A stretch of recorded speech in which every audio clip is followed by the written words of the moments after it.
Hi అండి, నమస్తే.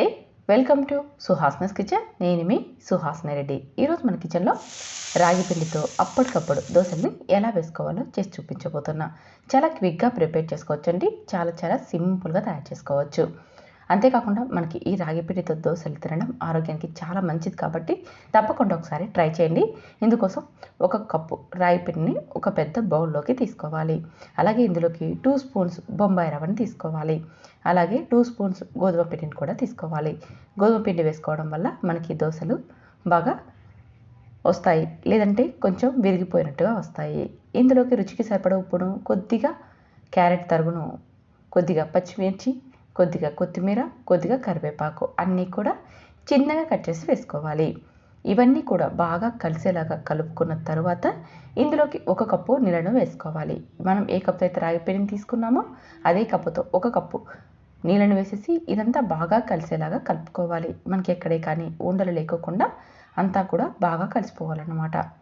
చూడండి, ఈ విధంగా మొత్తం అంతా నీట్గా బాగా కలుపుకున్న తర్వాత ఇందులోకి మరొక కప్పు నీళ్ళను వేసుకోవాలి. ఇక్కడ మనకి మొత్తంగా 2 కప్పుల నీళ్ళు అయితే పడతాయండి.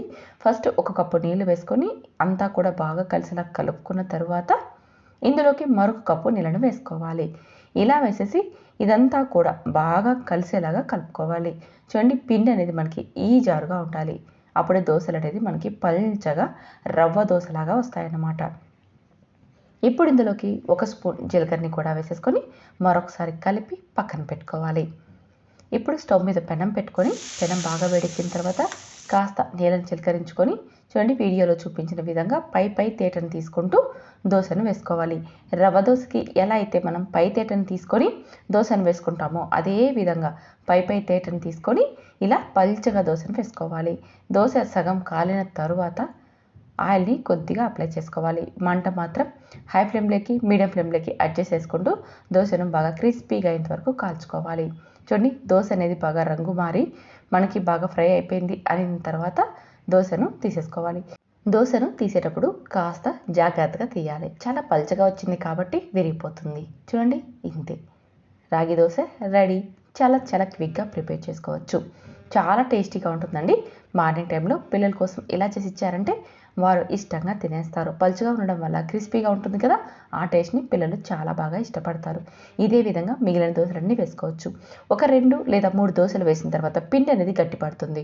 అప్పుడు మనకి ఇంకా పల్చటి దోశలే కావాలి అంటే నీళ్ళు వేసి పలుచగా కలుపుకోవచ్చు. లేదంటే చూడండి, వీడియోలో చూపించిన విధంగా ఇలా మందపాటి దోశలను వేసుకోవచ్చు.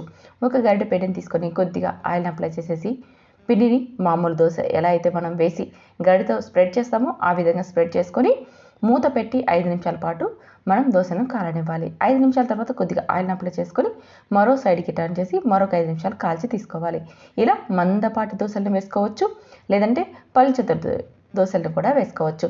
మీరు ఇలా ఫస్ట్ టైం మందపాటి దోశలను వేసుకోవాలంటే 1 కప్పు పిండికి 1 కప్పు నీళ్ళని వేసుకొని కలిపి ఇలా దోశలను వేసుకోవచ్చు. పల్చటి దోశలు కావాలంటే 2 కప్పుల నీళ్ళని వేసి పల్చగా కలిపి బ్యాటర్ని దోశలాగా వేసుకోవచ్చు. ఎలా కావాలంటే అలా మార్నింగ్ టైంలో ఒక్కసారి ట్రై చేయండి. ఈ హెల్దీ రెసిపీ మీకు నచ్చితే లైక్ చేయండి, షేర్ చేయండి. Thank you for watching.